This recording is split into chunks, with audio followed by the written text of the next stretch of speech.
what the law says and provides.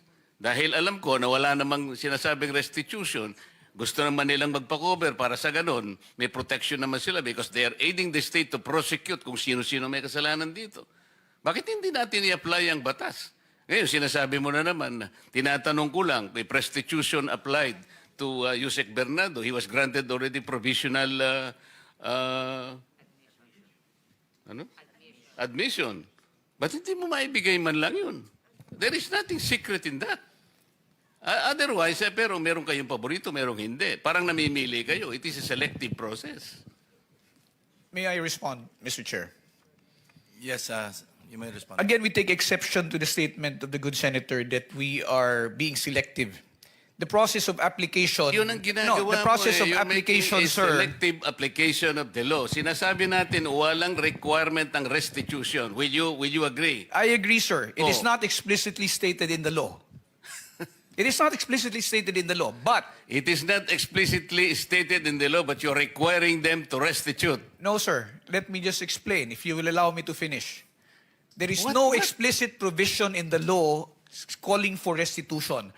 However, there is a memorandum of agreement whereby terms and conditions can be stated therein. And if there is agreement as to restitution, Alam mo, yung the same can memorandum be of included. agreement, hindi siya kasamang restitution. Yung pagka siya ay na-admit na as state witness, kaya mo lamang siya lalagyan ng memorandum so that he can cooperate with the DOJ in prosecuting this case. Precisely, Huwag mong sir. iisipin na i-include mo yun doon sa memorandum.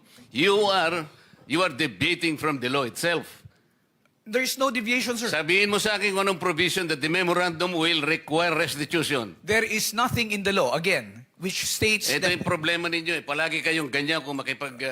No, sir, we're being very candid with the and then sasabihin nyo committee. take exception. Kayo ang nagte-take exception. Pati batas eh, binabago ninyo. No, sir. If the Diskaya couple would want to be admitted, all they have to do is go through the same process. But it's not a matter only of... Pumunta na sila. Yes, sir. But they have not... Alam mo, si Secretary Boying Rimulya ang nandito. Nag-uusap pa sila dito. Okay? Sabi niya sa mag-asawa, Mr. Diskaya, sige, bukas na bukas, isama mo yung asawa mo, magkikita tayo sa din. Nandito pumunta siya rito. Kaya ang palagay ko noon, processing lang naman. If they will not qualify, okay lang sa akin yun. But, hindi nga sila natuloy sa process because they were required. Restitution. Kaya ang nakikita ko dito, merong blocking. Di ba? Napakasimple na pinag-uusapan natin, Prosecutor Papadulyon. Huwag na nating i-complicate ito. We apply this law to everybody. Ngayon, tinatanong ko lang, okay lang naman kung qualified si Yusek Bernardo. I have nothing against Yusek Bernardo. Okay lang. Tinatanong ko lang, para yung application ng batas, parehas lang. So, halimbawa, kung wala namang restitution si Yusek Bernardo, why will you apply restitution to these people? Sir, we did not... That was a statement made by former Secretary Rimulya. When they were referred to Department of Justice for processing, it was because there was a legislative inquiry which was going on. And the Diskaya couple, during the time that they were testifying, stated that they wanted to be provided security and protection. Immediately after they went to the department, said security and protection was provided to them without any consideration yet as to their application into the program.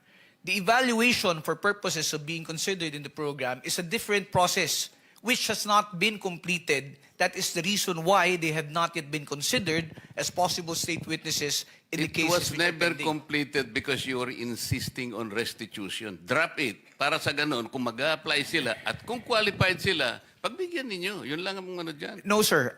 Again, let me disabuse the mind of the good senator. There is no requirement that for purposes of processing, they will have to go through or they will have to make restitution. Yun nga Because it will sinabi ni still go Boying through Rimulya. evaluation. Sinasabi ko sa iyo, yun ang sinabi niya sa press conference niya. Sinabi niya yun eh.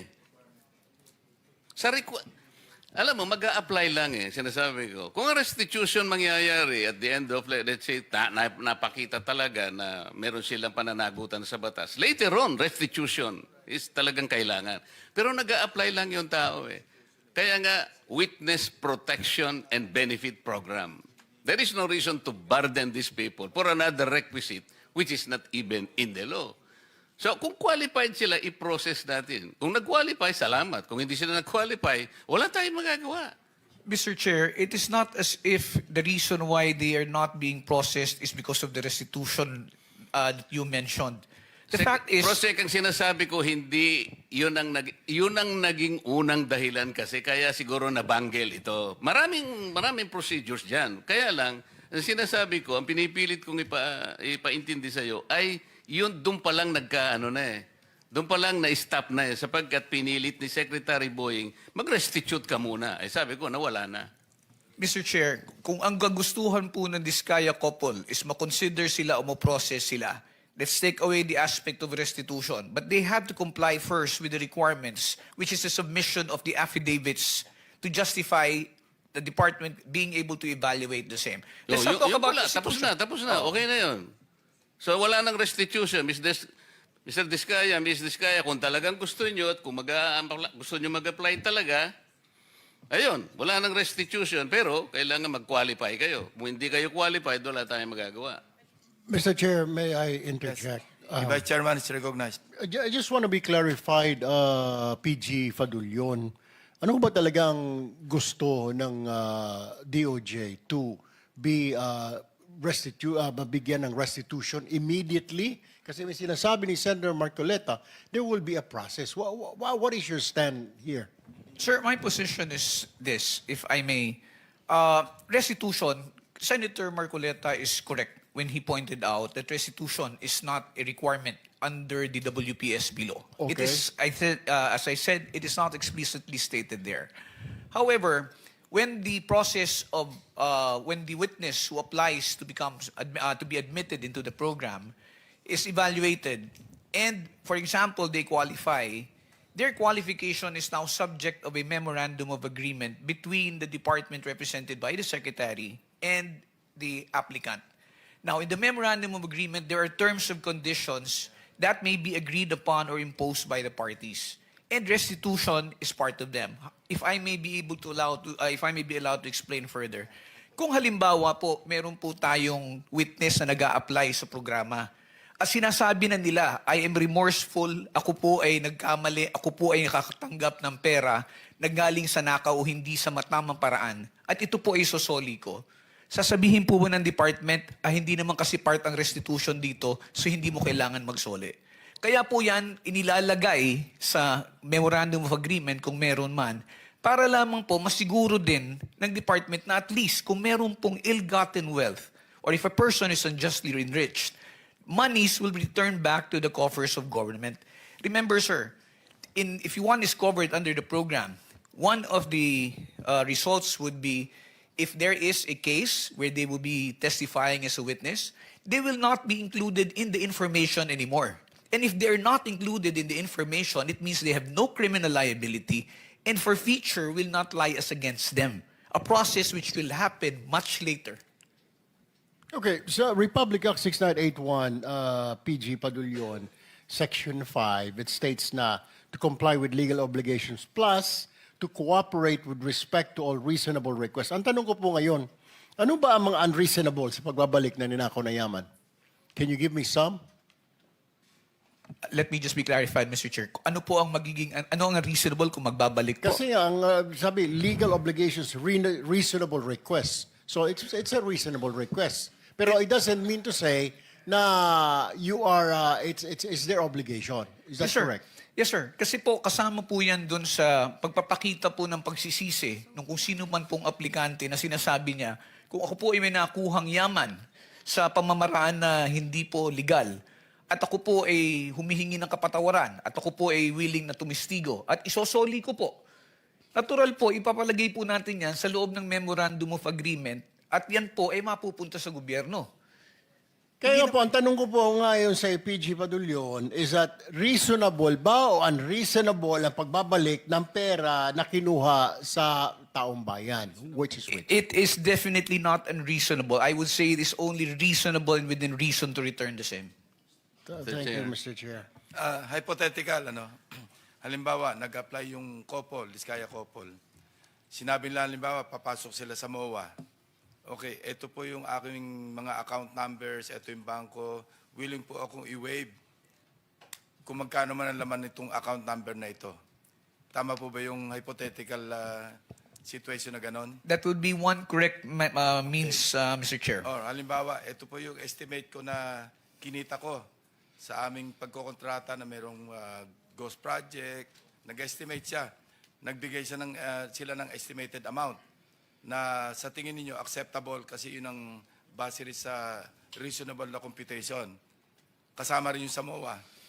That will also be included in the MOA, So sir. hindi immediate na Hindi po pagpasok nila, babayad na kagad sila. Parang extortion yun. Yes, sir. Hindi po immediate. Kasi mangyayari niyan is parang you paid your way to be able to be admitted. Parang you buy your way Yes, sir. in to the Yes, program. sir. Ito po, it's a So necessary... merong miscommunication.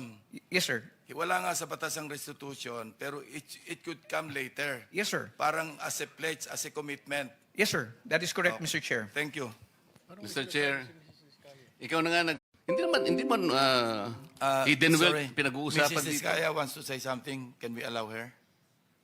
Pwede natin magsalita ka muna. Yes po. Miss. I-confirm ko lang po kasi with what attorney Fadulian said na meron kaming we were given temporary security. Definitely we weren't kasi I had to get our own security for me and my kids after the session here where we mentioned the 17 congressmen. So hindi po kami nabigyan ng DOJ ng any security whatsoever. And then yung sinasabi na hindi kami nakikipag-cooperate. Actually, the affidavits that they were requesting were prepared and we were ready to give it to DOJ. Pero kasi we were required to restitute first. So hindi namin You were required to restitute. Oo, How much? Wala silang sinabi na amount. So hindi Baka- namin alam kung ano yung restitution. Baka stipulation lang. Oo. So it was one of the yun nga po, one of the stipulations PG, that baka stipulation lang was yun. asked of us. Mr. Chair, I am not privy because I am not part of the ones who've been talking Yes. to and communicating Yes po, with the opo. Diskaya couple. So I will have to validate that information, Mr. Chair, as to whether or not So- restitution was made a condition. Maybe you can renew your application.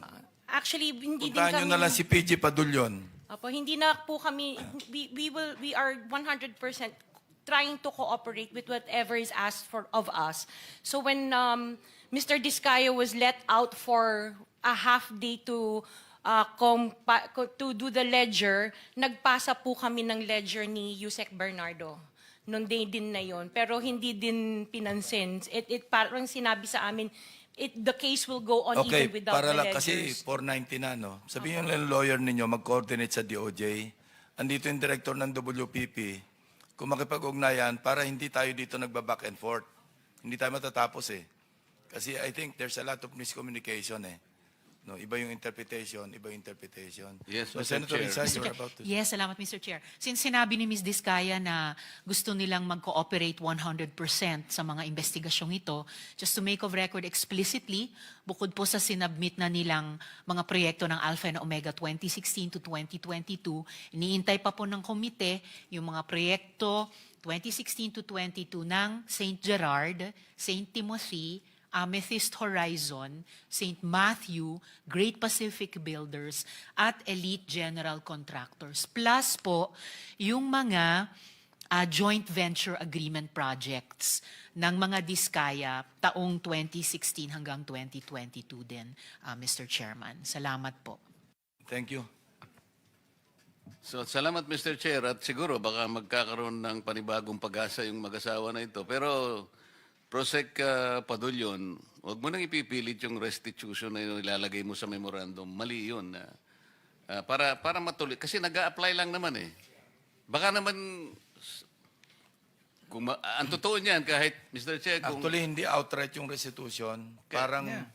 Parang pledge yan eh. Parang willing kami mag-restitute. Parang ganun lang. Hindi outright kasi pagka-outright, parang extortion yun. Hindi, maski na yung pledge eh. Wag na muna nating ilalagay kasi parang nababahiran ng ano eh. Unang-una, hindi nga natin alam, magkano ba yung re-rest? Sino bang magkukwenta? Sino magtatago nito while nandyan yan?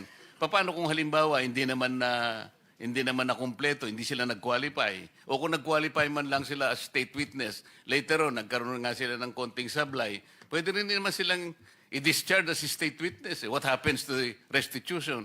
Kaya para wala kayong sagutin, wag nyo nang ipipilit yun, wala kasi sa batas yun. Okay. I would suggest Thank that you, the lawyer Mr. of the Diskaya couple will just coordinate with the DOJ. Okay. Settled? Para mag-renew yung application. Yeah, thank you very much. So, meron pa? Thank you, Mr. Chair. Thank you very much. PG, you want to say something pa? Sir, ulitin ko lang po, yung pag-admit, pagpasok ko kasi sa pag-apply sa program is voluntary. That's why we cannot coerce or force anybody who wants to be admitted. However, yung sa sinasabi lang po ni Senator Marcoleta, una-una po liliwanagin ko, hindi po ako nag-i-impose ng conditions na ilalagay sa Memorandum of Agreement. It is an agreement between the Secretary of Justice representing the WPSB and the applicant. Now, as to whether or not restitution will be included there will depend on the evaluation of whatever statements will be submitted to us. So, gusto mo talagang patagalin itong usapan na to? Pinaliwanag ko lang, Tama na. pinaliwanag ko lang ho, sir. Okay na. Pinaliwanag ko lang ho. Okay, okay. So, members, would you like them to continue reading yung ledger, the contents? Sige. Continue, Mr. Diskaya. Congressman Romulo, care of Angelita Garucha and D. Aris, August 25, 2020, 3,915,000. January 17, 2022, 5,403,000. January 17, 2022, 2,058,000. February 14, 2022, 5,487,000. Wait.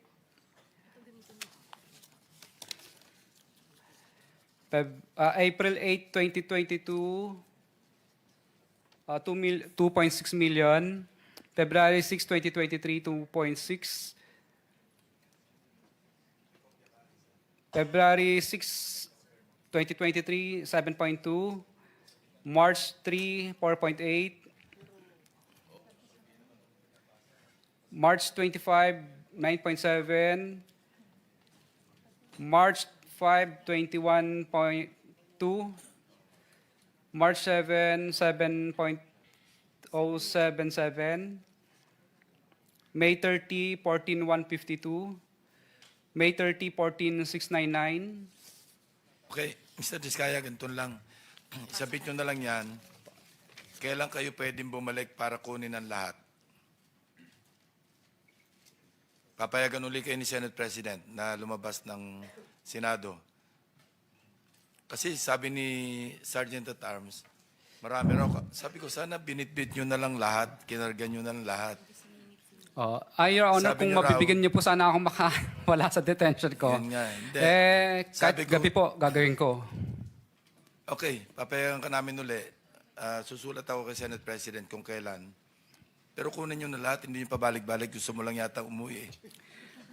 Totoo po, kasi namimiss ko na po yung mga anak ko at saka Anyway, yung bahay po namin. Sige, Oho. gagawa ko ng sulat sa kanya. I-arrange na lang natin. Pakisapit mo na lang Your sa Honor, committee. okay lang po ba? Banggitin ko na rin po yung iba pang mga pangalan na nandito Sige, na dapat babanggitin ko. Hindi ko lang po babanggitin yung mga Alright. presyo nila.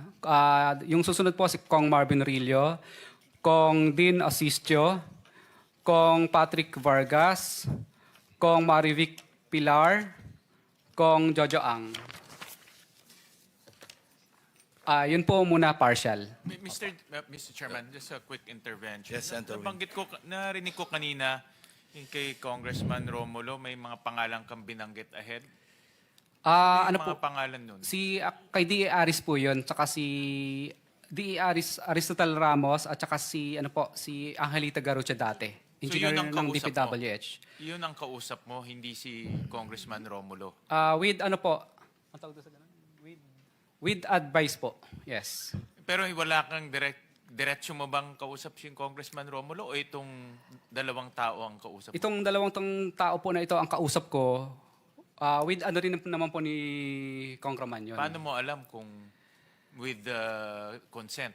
Kadalasan po, hindi po kami nakakaranas ng hirap, hindi po na mutual terminate yung projects. For example, may mga projects din po kami sa First Metro na nung hindi po kami binasbasan, ay na mutual terminate lang po ang project na yun at nalipat po sa ibang mga license. Kasi mahirap rin na merong kagaya kanina kay Yusek Bernardo na merong isang taong na may taong nasa gitna, hindi naman diretso sa kanya. Napakahirap naman na ganun yung sitwasyon dahil hindi diretso sa kanya. Observation ko lang, no, kasi base rin kanina sa nabanggit ni Mr. Bernardo. Thank you, Mr. Chairman. Mr. Chair, masingit ko lang din. So, Mr. Diskaya, may layer pa, ika nga, may tao na ito para kay congressman ganito. Pero sila ba mismo kumukuha o may tao? Tapos, nako-confirm ba na tatawagan mo yung mambabatas na, Sir, natanggap mo naman, baka mamaya, dinala lang sa bahay nung courier o nung tao? Kadalasan mo po, hindi naman po talaga harap sa kahit kaibigan mo na yung congressman, kahit na super friends na kayo, hindi naman po talaga siya harap sa'yo ng personal. Kumbaga, nagbibigay na lang po sila ng instruction. Kadalasan naman po talaga, ang inuutusan talaga nila, kung hindi yung chief of staff, DE, or kung sino pang pinagkakatiwalaan nila. So, yun po ang layers. Pero yung natanggap nila yung pera, tiwala ka na doon sa tao nila na di ba pwede makausap si Kong o may pinapirma ka ba? Ito, papirmahan mo na-receive, etc. Bawal po yun kasi paper trail po yun. So, ibig sabihin po, wala talaga. At talagang walang... So, tiwala na lang.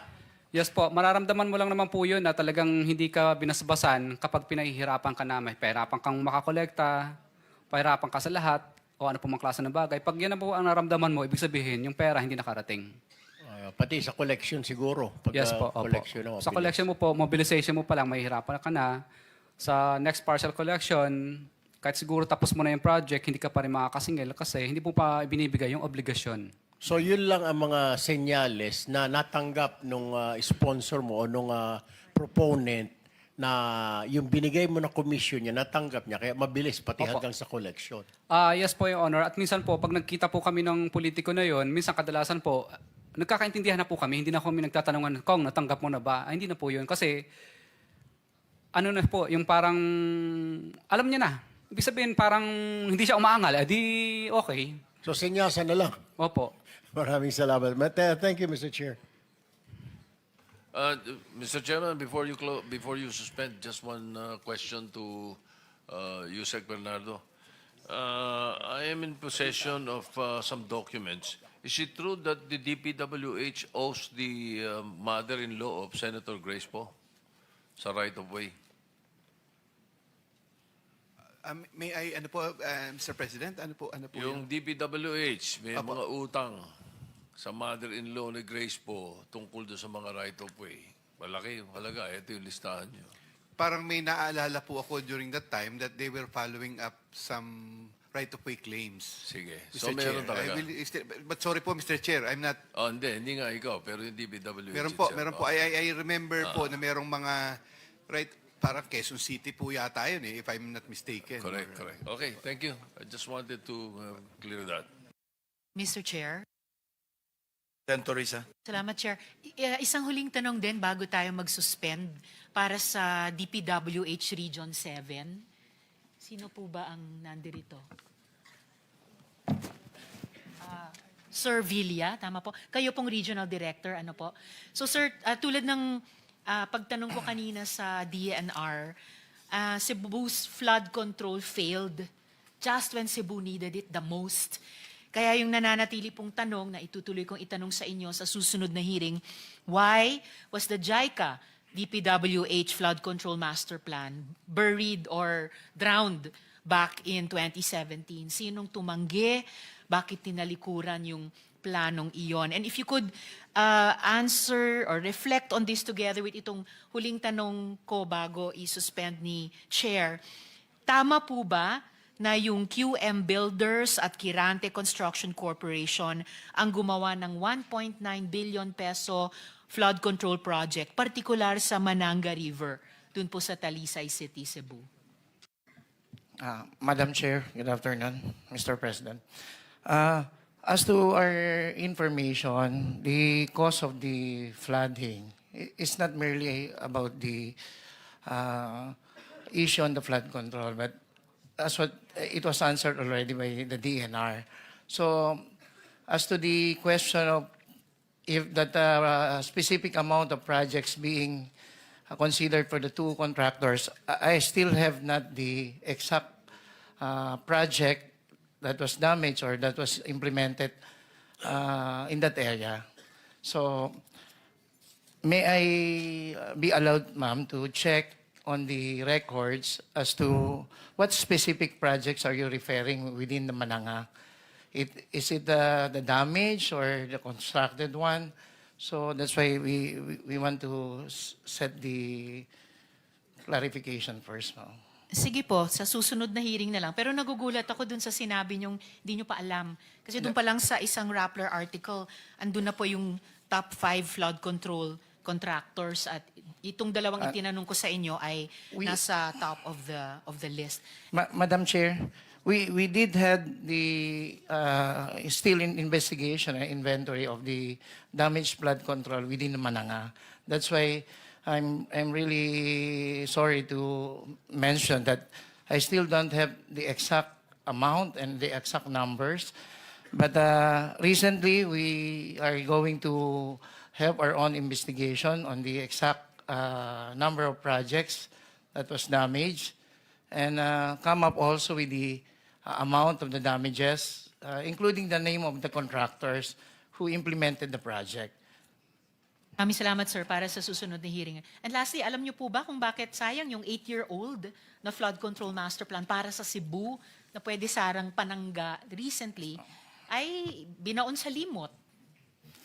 Actually, Madam Chair, I do have the 2017 part of the completed master plan that was passed through us by UPMO. So we did have the Metro Cebu Integrated Flood Control and Drainage Master Plan.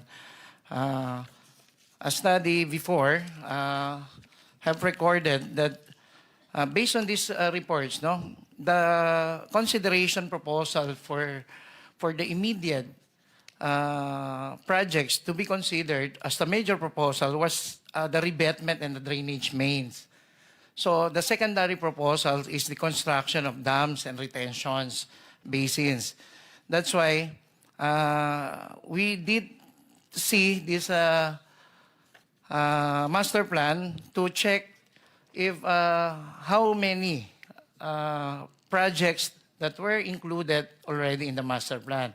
And sad to say, because of this heavy downpour and unprecedented rainfall intensity, it correlates more on the upland causes of these flash floods. So, if we tend to relate that if these projects were implemented during the time that it was completed, maybe it would resolve the issue. So, yun nga po, ang binambanggit lang po rito, ang unang naging parang priority po based dito po sa master plan, based sa record, is meron pong amount of revetments and drainage mains. Since then, meron po secondary proposal which is the creation of the dams. So, as time passes po, parang lumalabas po na hindi ho masyadong nabigyan ng consideration yung pag-create siguro po ng isang o dalawang dams doon na suggested because malaking factor din po yung mga nako-consider po regarding po doon sa needed feasibility studies and everything. So, kaya po, siguro po, based on the initiative that the new secretary is doing, that he mentioned that we can immediately consider these measures as part of the solutions that those important components in resolving the possible recurrence of flash floods should be addressed.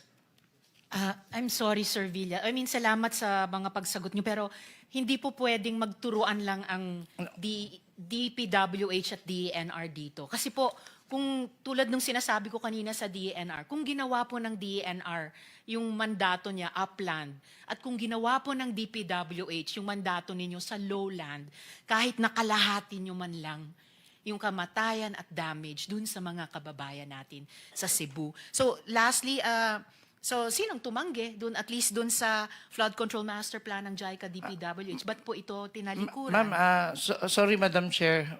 I guess no one refused to consider or refused to not do this master plan. But however po, with the support that given to this major projects or consideration for these dams, were not part of the priority at then time. So, yun po ang parang pakiramdam lang po namin dito. It was already addressed in the master plan, but still, because of the, siguro po, issue at that time, ay kailangan din po ang intervention ng local and other agencies na involved po rito, ay hindi po ito ay naging priority doon sa iba't ibang aspeto po. Yung master plan ay hindi priority, Nino. No po ma'am, hindi ang master plan. I mean po, as part of the included component that infrastructure component that should be included in the master plan is the dam construction, which is the secondary recommendation within the master plan at that time. So, parang ang sinasabi ko po, Madam Chair, so kung ito pong mga revetment walls are being prioritized before, because this was part of the major proposal within the 2017 master plan. I can hear, Mr. Chair, in closing, I can hear yung tone of regret dun sa boses ni Sir Villa. But, you know, not primary components like revetment, drainage, secondary components like dams, retention basins will not build themselves. Kailangan po ipatupad ng DP, kailangan ipatupad ng DENR, kailangan ipatupad ng LGUs at ibang agencies. Hindi pwedeng pagkatapos ng trahedya sabihin ng lahat, hindi kami yun. It's something, it's someone else, it's something else. Hindi eh. Para makabayad utang tayo sa mga namatayan kahit taxpayer sila at inasahan nila ang flood control, para hindi na maulit yung ganitong trahedya, we have to implement good master plans or good plans. I mean, ano lang, para Yes, Madam Chair. Common sense lang po, sir. So, I will, salamat naman po for the initial answers. I'll suspend for now, Mr. Chair. Salamat Thank you. po. Before we suspend, yeah, just to make it of record na yung committee is in receipt of documents like ledger and other items from witnesses Curly and Cesara Discaya with the assistance of counsel consisting of 8 pages. Yeah. And by the way, can you not submit a soft copy na lang, digital? Your Honor, wala po akong ganun. Kadalasan po, Saan ang pagkatapos ko pong isulat yan, dinidelete ko rin po. Sinusulat mo, tapos tinatype mo lang? Yes po, Your Wala Honor. kang soft copy? Hindi po. Kasi baka po mabasa ng Anyway, sige. kahit sino. Just wait for our notice kung kailan ka uli uuwi. No? Sige. Thank you very much. In the meantime, I'd like to remind again your lawyer to coordinate closely with the OJ para walang miscommunication. PG Padulion, aside from Yusek Bernardo, meron pa bang ibang na-admit provisionally? So far, Mr. Chair, it's only Yusek Bernardo, but the evaluation as far as the application of Engineer Henry Alcantara and Bryce and JP Mendoza are still in the process of being considered. I am not privy lang as to when it will actually be allowed, granted, because I'm not part of the approving team. But I know they are being processed also. Thank you. Thank you, sir. Thank you for the information. So with that, the hearing is suspended until further notice. Thank you very much and good afternoon. Happy weekend.